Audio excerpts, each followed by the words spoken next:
This is the Used Car Dealer Podcast.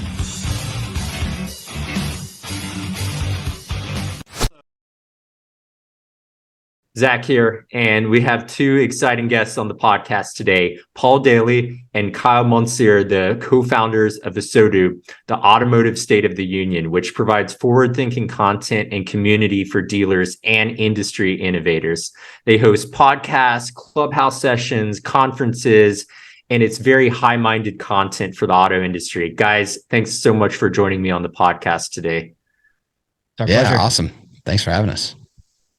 So Kyle and Paul, I'm sure many of our listeners, they've seen your content on LinkedIn, and I want you to just give the audience members who haven't heard about you guys a little bit about how both of you got into the auto industry.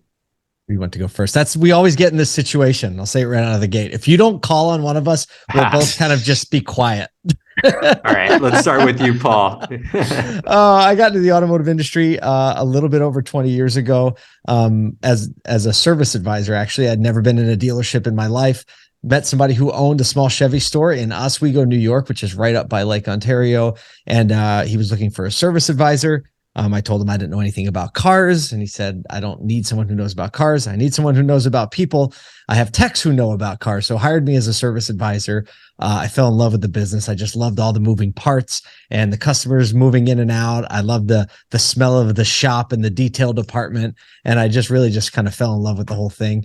About a year, that same year, I started my first business in 2003. So 20 years ago to this month, actually. And it was a business that refinished wheels and did cosmetic reconditioning for dealers, and just started making mistakes. Built that business to be a regional business in the Northeast. So kind of went from Philadelphia up through upstate New York, Connecticut, Massachusetts, and did that while I was building a marketing agency. That business ended up getting acquired by Dent Wizard International. And for some way, somehow, we're doing what we're doing today. That's just kind of the entrepreneur's journey, but really just fell in love with the industry from the back side of the industry and then the vendor side.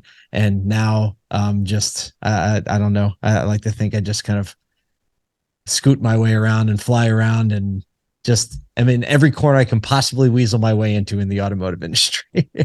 It's a great way of putting it.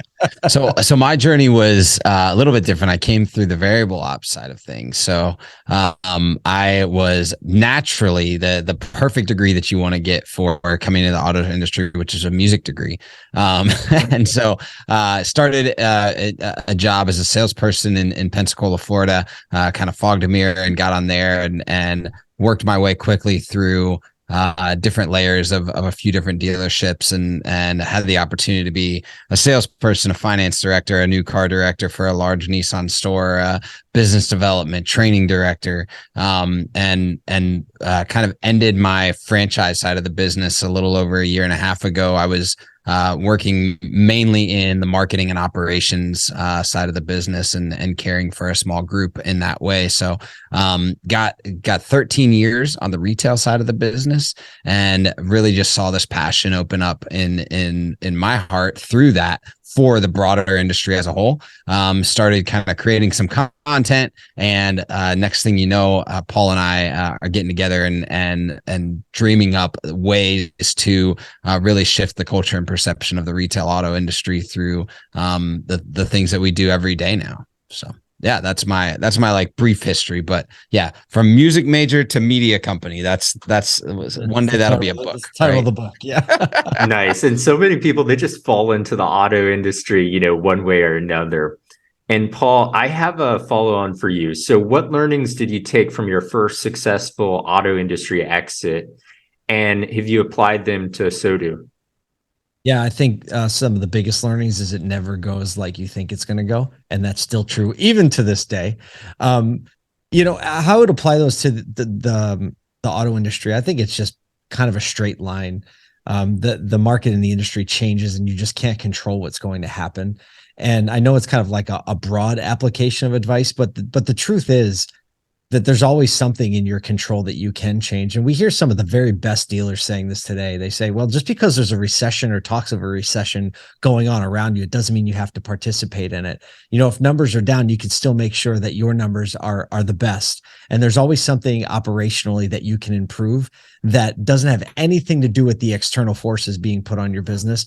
And so, you know, when you start a business and you kind of bootstrap it from the ground up, you are pretty self-reliant from the get-go. Like there's no one to blame. There's no one to lean on. There's no bucket of money to keep you, you know, afloat. And what that does is just teaches you how to like control what you can control and largely not focus on the other stuff.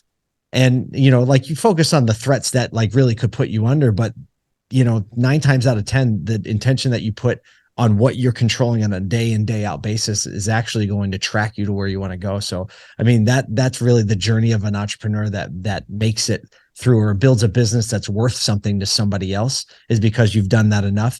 And I think the industry is just in a spot now that the best dealers and the best operators that we're seeing are ones that are like, yeah, I don't care what's going on out there. I pay attention and I know, but I focus more on the things that are happening every day that I can actually control and influence. And Kyle, so ASOTU was born out of the pandemic. How did the idea come together? Talk about the evolution of the brand. And I saw you even have swag now on your website.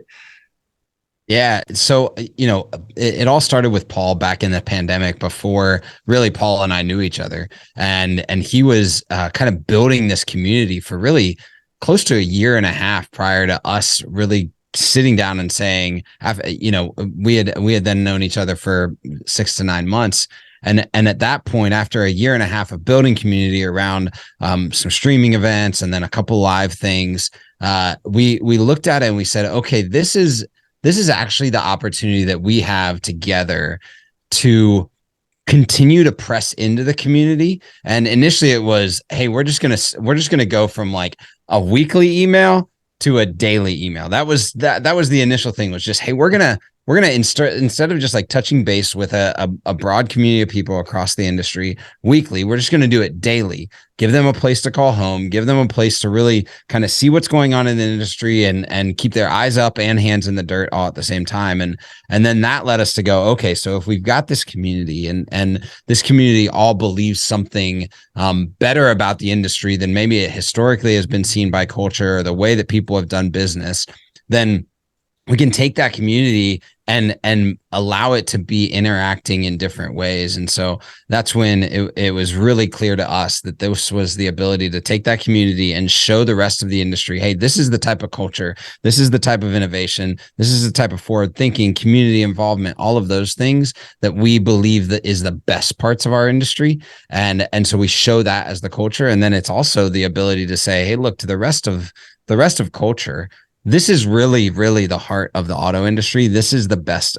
This is what it means to buy and service your car with a franchise auto dealer or with any auto dealer. And so if we can do both of those things through a formalized business, then we know that we've succeeded. And so that kind of turned into, okay, so if it rests on an email, then it allows us to do, you know, larger events and more podcasting and communicate in ways and places that people are most likely to both find community and find content in a way that allows them to be a part of the culture shift and the perception shift of the retail auto industry. So that's kind of the background. And then we're just like, both Paul and I, you know, he had a marketing agency and I'm a marketer at heart. And so we're always thinking brand. And when you mention the swag, it's like, hey, look, nobody wants to wear anybody's logo out there except for if it's Nike, right? You got Nike, Adidas, and then everybody else, right? And so our thought is like,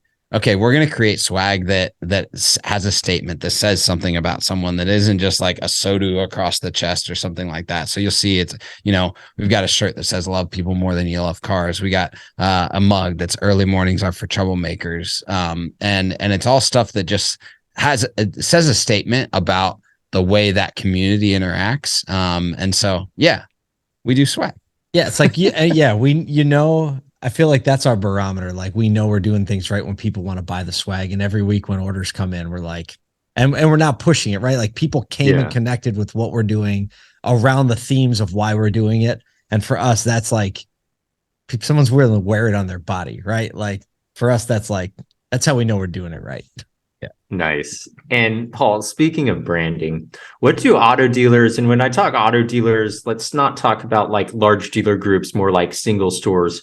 What do they get right and wrong about building their dealership's brand online? It's a big question. Hold on, let me get a whiteboard. Yeah. So I think one of the coolest opportunities that exists, you said, think about smaller dealers, not large groups.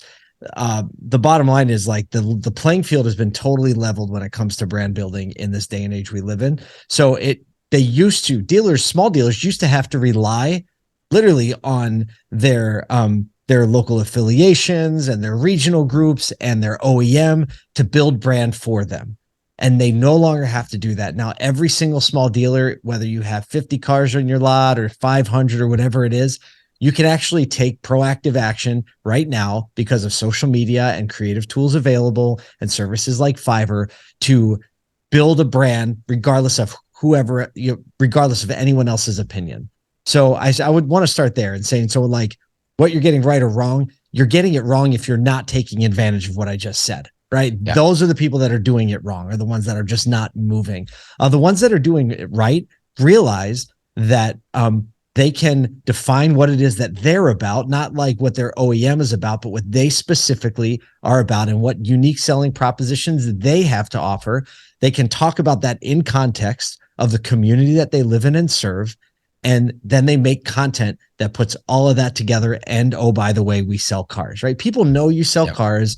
And when they're in the market, they're going to look and they're going to see prices and payment, and we're going to be able to target them with that.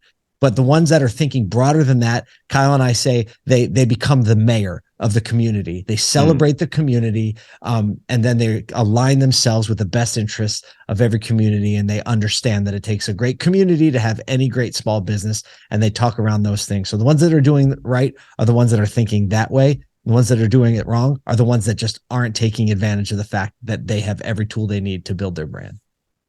Yeah, I got to say one other thing is a lot of people think that brand is all about, a lot of dealers is all about what they can provide to the customer. And they normally start with anything that's how many, how much, how big, how long, right? Are like the 4 questions. How many cars do we have? How much can we save you? How big is our dealership? How long have we been in operation? And that is like a massively detrimental thing to your ability to stand out.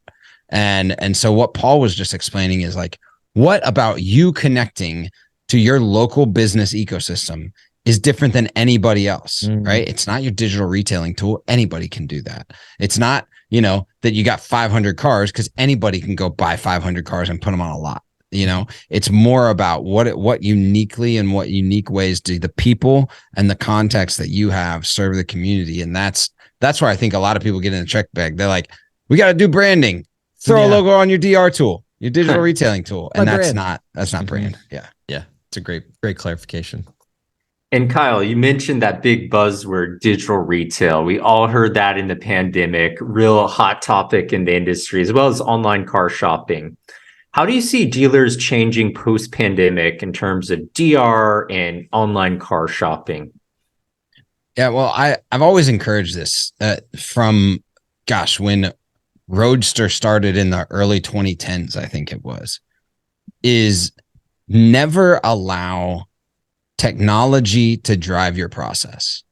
And so I think the really savvy dealers are going, okay, we decided to let technology drive our process, or even if we did that, we didn't let it drive all the way down into our process, right? It only assumed a portion of our process or our people management. And so I think that the really savvy dealers are asking themselves the question right now, is digital retailing the end all be all, or do I need to reimagine my retailing ecosystem and whether or not the tools, the people, and the processes that I have wrapped around all that actually serve the customer in the way that I want to? So I think that there are a lot of dealers that are kind of reassessing that right now. Like, oh, I threw digital retailing the tool on the website, maybe during the pandemic or post pandemic, or maybe even before that. And I'm either just like getting glorified leads, or I'm not engaging with it, or customers aren't converting because I haven't put focus around creating processes around it. And they're stepping back going, that's not exactly what I thought it was going to be. And so my encouragement is like, go back to the drawing board, begin with process, begin with the people that you have to build that process, and then discover that there are technologies out there that can support the process that you want to serve your customer with, whether that be online or offline, and how do those integrate. And I think that the really savvy dealers are going to do that more often, instead of just going, we've got, you can basically we have digital retail. We have digital retailing. Right. Yeah. Calculate your payment online. We have that. We have that. Right. Yeah, exactly. So you guys often share interesting perspectives on current auto market trends. I want to get your thoughts on some hot topics, and we could switch between Paul and Kyle for the next couple of questions. So I'll start out with you, Paul. One of the biggest fears for franchise dealers is the direct-to-consumer model. What do you think about the model for new car dealers? Is it brand dependent on whether it makes sense or not? For instance, Tesla. What are your thoughts? Wait, can you clarify? Is it brand specific, whether or not it involves Tesla? What do you mean by that? Well, what I mean by that is maybe some OEMs, it might make sense to have that direct to consumer model, like Tesla, who has had that, from the start, for instance. Sure. Okay, I understand. So from a dealer perspective, I would say the best thing you can do right now is be the very best operator with the most leverage you possibly can have, because that means whatever happens, whatever comes down the pike, the more influential you are and the better operator you are, the more likely you are to have a seat at the table in the conversation. You can't stop the conversation from happening. So that would be my advice to dealers. The consumer should be able to decide how they want to buy a car. And I think the burden is on dealers to prove that they are the best way to sell and service a car, period. And I think if the consumers actually believe that, they will advocate for that model. And I think, I believe it's our belief as ASOTU, like the more we can promote that and the more dealers we can have that are exemplary operators and exemplary citizens in their communities, that people will actually advocate for them. We don't see that a lot right now because of the stigmas and because of some of the bad practices that have happened and still go on in some places. So when it comes to direct consumer, I think the only way that survives is if consumers really want it. And I happen to think that dealers as a whole have a big hand to play in turning the consumer's mindset to advocate for them. So Kyle, next question. I was reading the KBB Brand Watch report and curious what your thoughts are on the future of the EV market, the battery EV market. Is Tesla's increasing their discounts? You've seen multiple price slashes in the last couple months. Search volume slightly less on EVs than pandemic, and the lack of nationwide infrastructure for charging. Well, it's quite clear that legislators are pushing a narrative right now, and OEMs are then taking to that narrative of an EV or an electric future. I think that right now we may have hit a little bit of that like first little ceiling from the consumer perspective, right? So whether that be an affordability issue or an access to charging network, or even just an access to information, right? There might be a potential desire to acquire an EV, or even like a plug-in hybrid, but the access to information and education is lacking. So I think that the future is headed that way, one way or the other. The question is how quick do we get there?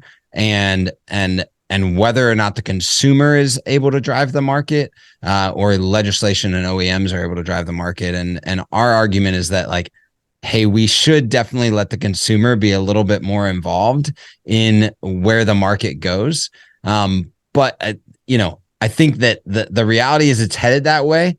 I think we may have hit a little bit of a, that kind of dip line on the early adopters. And the question will be is, can the OEMs, can incentives, can infrastructure catch up in enough time to get that next layer of adoption in the model. But there's still, gosh, there's so many questions to be answered on rural areas or high congestion areas like a large city, and charging networks and access to power, what it may or may not do to power grids in some of those larger cities. So there's still just a ton of questions to be answered. And I think consumers have a lot of questions to be answered. So, as far as dealers are concerned, I would say, I know it's coming, and begin educating your people and the consumers around you now, even if it's not something that your brand is leaning heavily into already. I think that's just kind of the mindset you have to be in. So next question. This is a fun one, Paul. Carvana stock's down 95% in the last 2 years. What are your thoughts on the future of the brand? And what about the vending machines? They're starting to actually sell some of those because they can't be fully utilized. Thoughts on the brand? Carvana has built there's some. He's like, hold on, let me get my tippy toe shoes on. I may have to put my desk to standing for this. Carvana has done an amazing job building a brand that has a lot of positive consumer sentiment behind it. And as much as within the auto industry, we tend to share and circulate the stories of the times they get it wrong, right? Because we know as dealers, like, it's very difficult, a complicated business to operate. And as they start to get mired down in some of the logistics of title processing and things like that, I think from the consumer standpoint, they don't care as much about that. And they just have a lot of positive sentiment when it comes to Carvana. And so if the brand doesn't continue, it's because they just operationally can't keep up, which is what the indicators are showing. They've over-indexed on used car inventory. And I just, someone asked me the other day, they're trying to trade out of a vehicle that they're in. And they were like, well, I went to Carvana and I got a price, and that's the best price I'm going to get. Right. I was like, that was probably true about 7 months ago. I was like, but not anymore. Right. But that just goes to show you that's a peek inside of a regular old consumer's mindset that Carvana is going to do them right. So I think they have a lot of great brand sentiment. If they can't operationally keep up, which the jury's out on that, no one can decide on that. The stock market certainly can't decide on that. If they can keep up, there's positive sentiment that they've garnered. Whether or not they can keep up is yet to be seen. The vending machines, they're going to make real estate decisions based on the vending machines. I happen to think there's probably some really great auto groups around the country that can take advantage of some of those sales. And because there's really not much else you can do with them. Right. So Kyle, in the new vehicle world, prices maintain historically high levels. So you're seeing the average new car price over $46,000. And it sounds crazy just to say that. The average interest rates have climbed to around 6.5% plus. Another just unbelievable data point. What sort of impact do you see this having on the auto marketplace as we continue in 2023?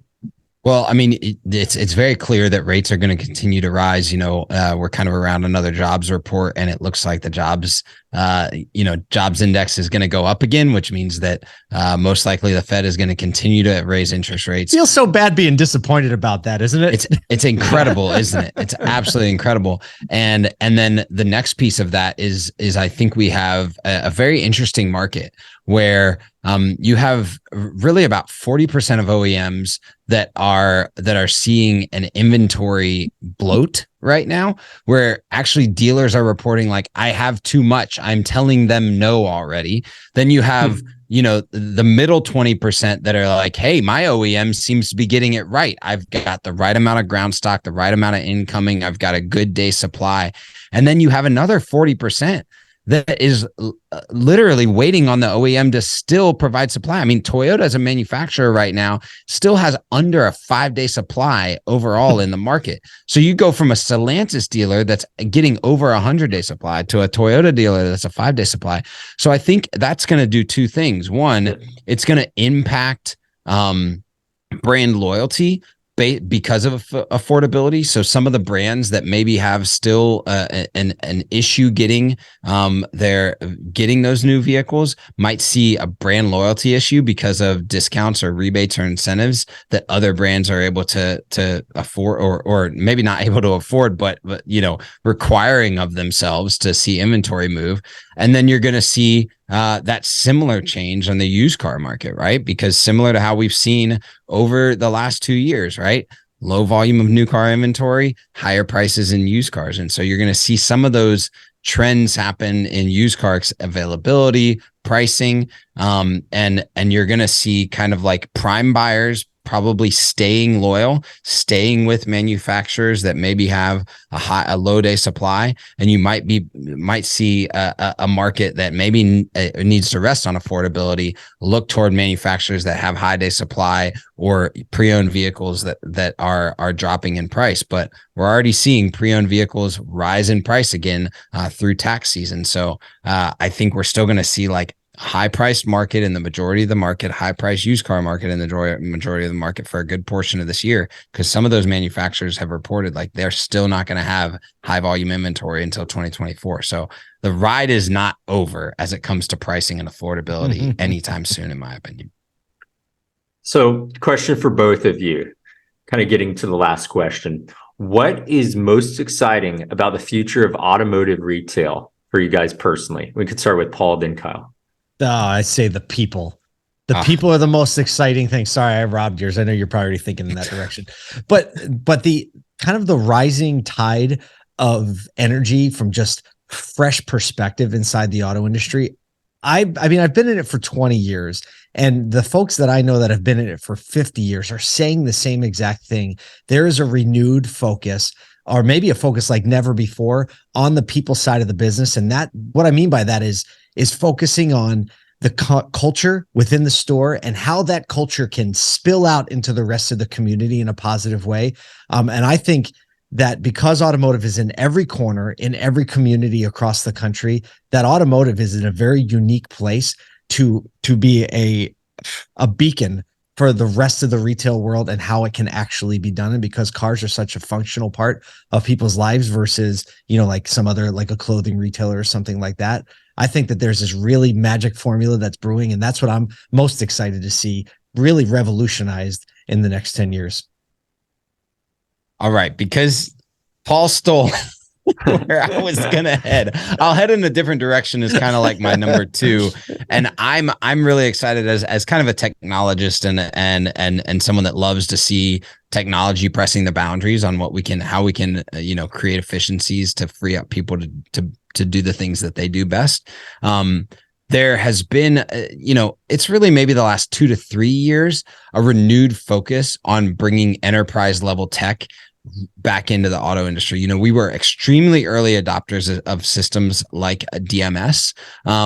We were a little late to the party of the CRM, and we've kind of been behind the game for the really better part of about 25 years at this point, as far as tech is concerned. We really follow telecom in that, telecom in the US kind of like was very early adopted, right? But you see other parts of the world where, they only adopted telecom at the wireless stage. Well, telecom has had to come forward a lot. And now the auto industry is starting to talk about things like CDPs and edge computing and APIs and connected retailing and online to offline transaction mapping and all of these types of things that I think the auto industry kind of let loose a little bit for the better part of 20 to 25 years and allowed legacy tech to creep in and get a foothold and not allow other things in. And so we're going to see this kind of renewed free up of emerging tech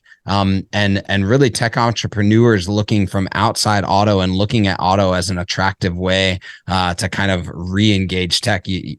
Some of the companies that you've seen just in the last year really break in, and some of the companies that I saw at NADA that you would have only expected to see at the enterprise level, even Salesforce is taking like their fourth shot at it again. And we'll see they still got some problems coming into auto, but that I think we're going to see that.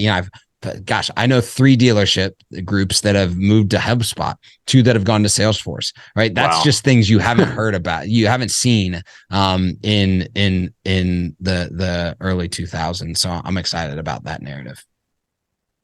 So lastly, I want you guys to give the audience some of the exciting things coming down the pipeline for ASOTU. I know you have a couple shows upcoming, you're doing a raise, you have a daily email. So I don't know whether it's Paul or Kyle, but tell us in the audience about how they could subscribe to your newsletter. Where are the upcoming shows? Get it, Paul. So I will say that being in the floor at NADA and just having person after person after person come up to us personally, or some of our team and our head writer, and talking about how that our daily email that goes out is the first thing that they read every single day. And it's something that actually gets them energized and teaches them about what's going on. So I would say that's one of the most exciting things we have going for us, is that email list is growing really strongly, and the open rate is super strong. So I hope that everyone listening will just get on the email list and just read it for a day and see if that's not an oversell of it. You can just go to ASOTU.com and just subscribe really quick, just an email address, and see if it vibes with you like it does with us. Off of that basis, the community kind of spreads out in through social media content. Our LinkedIn page, there's always a lot of great conversation going on, but we like to be in and around the people as much as possible. So we're always on the ground at dealerships, and what do we talk about first? So we're doing just a couple things this year. Live events. Let's talk about live events. Yeah. How can people actually be on the ground with us and experience this firsthand? Why don't you tell me? So there's really 5 opportunities this year to be in person with just ASOTU. We'll be at other events like Digital Dealer and Used Car Week and Reuters events. So you can catch us if you follow us on social media or the email. You'll know where we're at. But for ASOTU, Arlington, Texas on April 5th. On May 2nd, we'll be in Tampa, Florida.